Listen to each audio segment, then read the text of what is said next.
Good morning. બેસો.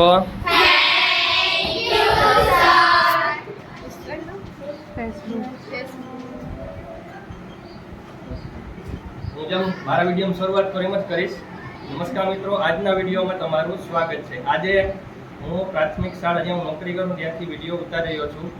Social media તમને ખબર જ છે, બધા ઇન્સ્ટાગ્રામ ફેસબુક વાપરે છે. હવે મારે આ મુદ્દો આજે હું કામે કેવો પડ્યો, શું કામે લેવો પડ્યો કહું. હવે તમે ધીમે ધીમે ટીનેજર્સ થઈ ગયા છો, ટીનેજર્સ તરફ આગળ વધી રહ્યા છો, બરોબર. હવે ઇન્સ્ટાગ્રામ એવી વસ્તુ છે ને કે આપણે તરત ઇન્ફ્લુઅન્સ થઈ જઈએ બીજાના ફોટો જોઈને, ખાસ કરીને ગર્લ્સ, બરોબર. અને આ એક મુદ્દો છે ને એ બહુ જ ક્રિટિકલ મુદ્દો કહેવાય, અઘરો મુદ્દો કહેવાય કે આ વસ્તુ છે ને લોકો જોઈને વિશ્વાસ કરી લેતા હોય. ઘણા જે ફોટા મૂકે છે ને, બોયસની વાત કરું, કે સાચાઈ મૂકતા હોય છે ને, ઘણાય છે ફોટા મૂકતા હોય છે ફેક. એટલે કે જે વસ્તુ પોતાની પાસે નથી એ વસ્તુ એ લોકો બતાવી અને બીજાને ઇન્ફ્લુઅન્સ કરે કે મારી પાસે આ વસ્તુ છે. જે ગર્લ્સ છે તમારા ઉંમરના, બરોબર, એ મોટો પ્રશ્ન છે. હું તમને આગળ વાત કરું કે શું કામે કે આ લોકો છે એ ફોટા મૂકી અને તમને છે ને ભરમાવે છે અને તમને ક્યાંક ને ક્યાંક આ નુકસાન આગળ જતા કરે. તમે સમજી ગયા છો હું શું કહેવા માંગુ, બરોબર. તો કોઈ પર વિશ્વાસ ટ્રસ્ટ કરવો નહીં. કોઈ ફોટા મૂકે ઇન્સ્ટાગ્રામમાં, સારા ફોટા ગાડી સાથેના કે કોઈ જગ્યાએ ગયા હોય, પણ ખરેખર એ વસ્તુ 100% સાચી નથી હોતી, બરોબર. અને બધાય સાચા, એમ નથી કહેતો બધાય ખોટા હોય, પણ બધાય સાચાઈ નથી હોતા.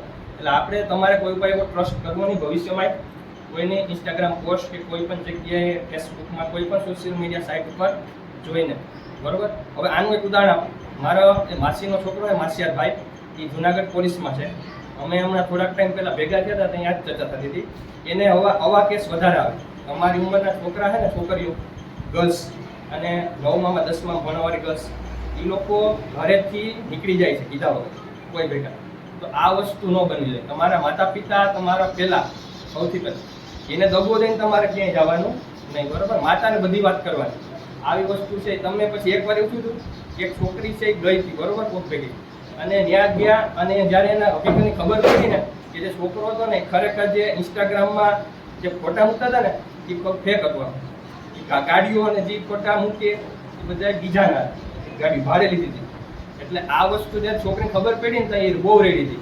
પછી એને માતા પિતાનો કોન્ટેક્ટ કર્યો આ માસીના ભાઈ છોકરાએ, અને એને મેળવ્યા. અને છોકરીને ત્યાં અફસોસ બહુ થયો કે ખરેખર મારે મા બાપને મૂકીને ક્યાંય જવું ન જોઈએ.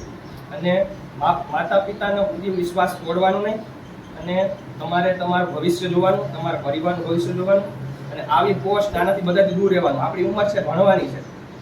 તમે જો સોશિયલ મીડિયામાં આ રીતે તમે કરશો ને તો તમને ક્યાંક ને ક્યાંક આ દગો દે, ક્યાંક દગો થશે. તો આ વસ્તુ ધ્યાન રાખો. બસ મારે આ જ કહેવું હતું કે અત્યારે સોશિયલ મીડિયા જમાનો છે, તમે બધા સોશિયલ મીડિયા ઉપર હશો, તો આ વસ્તુ ધ્યાન રાખવાની કે કોઈની ઉપર ટ્રસ્ટ કરવો નહીં અને એની પૂરી હકીકત જાણવાની, પછી જેની સામે વાત ધ્યાન આપવાનું, બરોબર. ત્યાં સુધી કંઈ કરવાની. અને હું તો કહું કે ભણવામાં ધ્યાન આપવાનું. અત્યારે ઉંમર ભણવાની છે અને માતા પિતા ઉપર પૂરો ટ્રસ્ટ રાખ. માતા પિતાનો ટ્રસ્ટ તોડવાની કોઈ દિવસ. અને ઘરના પરિવારનું ધ્યાન રાખવાનું અને એને જો સન્માનની રીતે થાય એ આપણે ધ્યાન દેવાનું. આ વસ્તુ હતી. તો બસ આજનો વિડીયો એટલો જ. Thank you very much.